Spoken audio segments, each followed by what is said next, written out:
mais de um ano que estamos vivendo com essa situação, né, de uma nova realidade, ou como alguns falam, uma realidade passageira, o novo normal, enfim, que muitos de nós nos vimos obrigados a mudar os nossos hábitos, principalmente na questão de trabalho.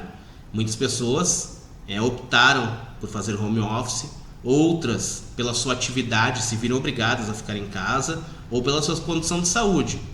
E nós que vivemos em condomínios, tivemos uma mudança muito grande no nosso dia a dia. Pessoas que estavam acostumadas a sair de manhã para o trabalho e voltar só à noite, hoje em dia estão ficando em casa. E aí toda sorte de problemas começa. Eu, como advogado de condomínios, que oriento as administradoras, oriento os síndicos e os próprios condôminos, sejam eles proprietários, locatários, toda semana, desde o início desta pandemia, há mais de um ano, recebo muitos questionamentos nesse sentido. Todo tipo de questionamento. É o vizinho que é barulhento, é a criança que fica em casa, que chora, que brinca, que pula, que faz muito barulho, enfim, é a senhora que ouve TV muito alta, ou ouve som muito alto, é o casal que está sempre brigando, está sempre gritando, discutindo. Bom, e aí? O que pode ser feito?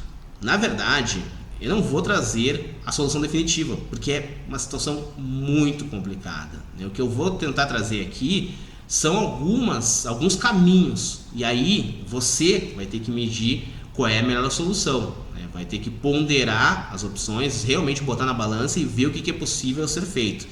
Bom, primeiro, falei de violência, briga. No caso de briga, aí nós temos uma lei que foi promulgada no fim do ano passado, que prevê a denúncia no caso de violência contra mulheres, crianças, adolescentes, idosos e pessoas em situação de vulnerabilidade ou deficientes. Então, neste caso, o síndico é obrigado a denunciar.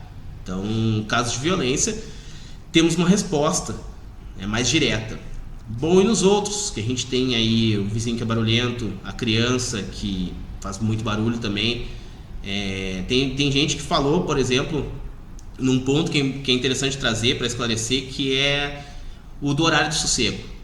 Entre as 22 e as 6 da manhã é o horário de sossego, entre as 20 e as 8 da manhã.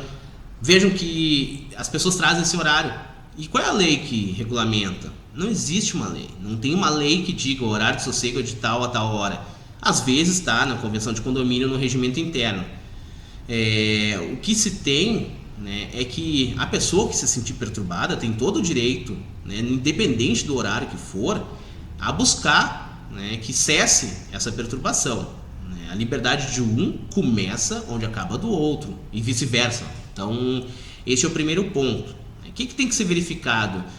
É interessante que se veja se o condomínio tem uma convenção ou um regimento interno. Às vezes tem os dois, às vezes não tem nenhum, às vezes tem um, às vezes tem o outro, às vezes o que tem é desatualizado, tanto um quanto o outro, mas é interessante que se veja, porque ali vai prever algumas situações. Claro que neste caso do Covid e da pandemia, de lockdown, essas coisas muito provavelmente não haveria previsão, porque, enfim, geralmente o que a gente sempre fala é que a lei vem depois do fato. Então, dificilmente se encontraria uma coisa específica no caso, mas de qualquer forma, ainda assim temos ali alguma previsão. Uma previsão de uma advertência, por exemplo, uma previsão de uma multa, enfim. Então, é um bom começo para dar uma olhada, para se verificar. Tentar conversar com essa pessoa que está lhe causando a perturbação. Olha, às vezes o diálogo resolve. Claro que é muito complicado. A gente vive em condomínio, a gente sabe que os ânimos estão exaltados. Se tem receio também, de uma pessoa que você convive, que é obrigada a conviver, sabe-se lá por quanto tempo, vai criar uma animosidade fazendo isso. Enfim, esse é o primeiro passo. Outro passo, comunicar ao síndico, ou à administradora, para que eles tomem alguma posição, fazer de alguma forma isso de forma escrita, se for o caso. Mande um e-mail, mande um WhatsApp para a administradora ou para o síndico.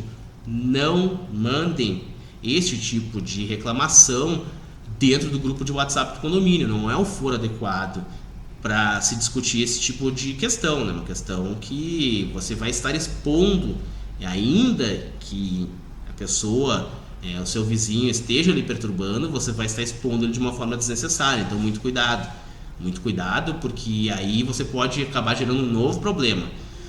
Bom, pode ser feito também numa assembleia de condomínio. É claro que as assembleias são virtuais agora, pedir, né, para que se coloque isso, né, em discussão, se traga, né, claro, sempre tentando preservar, né, o condômino que está fazendo esse problema, né, que está gerando esse problema. É possível sim, né, para que os outros condôminos tenham conhecimento também disso aí. Bom, o que mais, né? Quais são o que é previsto? Como eu falei, temos a convenção de condomínio e o regimento interno, nem sempre eles prevêem. Se eles não preverem nada, ainda tem a lei, e a lei fala, né, de multa. Muito provavelmente também o regimento interno, se tiver uma boa redação, ele pode prever isso. Então esse condômino, ele pode sofrer esse tipo de sanção. O primeiro mais interessante seria uma advertência, mas claro, verifica se a convenção de condomínio, se o regimento interno prevê isso, se você está bem amparado na lei. Uma multa também, com muito cuidado, né, para ver se você tem esse amparo. Muitas pessoas perguntam: e tem como expulsar um condômino? Bom, se ele é locatário, é possível, mas é difícil. Talvez possa haver aí uma quebra, né, do contrato de locação, mas isso é bem complicado. Mais complicado ainda, muito mais complicado, se essa pessoa for o proprietário.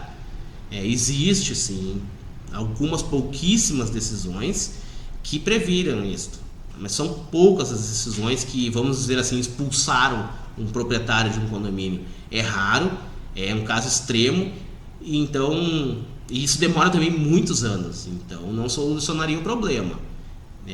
Então, se você tivesse problema, e se nenhum desses meios que eu falei até agora sejam ou foram possíveis ou trouxeram alguma solução para o seu problema, ainda é possível que se registre um boletim de ocorrência contra esse condômino.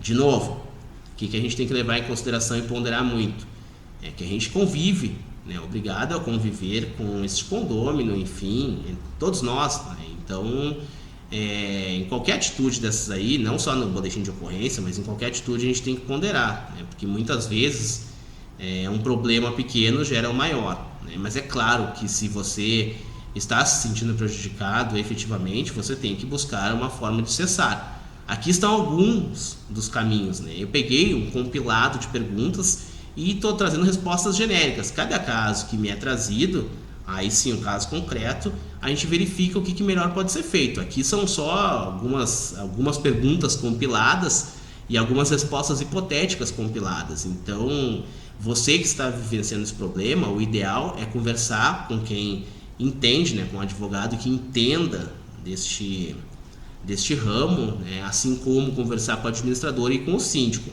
E aí sim, ver quais são os melhores caminhos. Aqui eu trouxe alguns deles, podem também existir outros, mas sempre o bom senso, a ponderação e um pouco de paciência para ver realmente qual é o melhor caminho e qual é a melhor solução para ser tomada.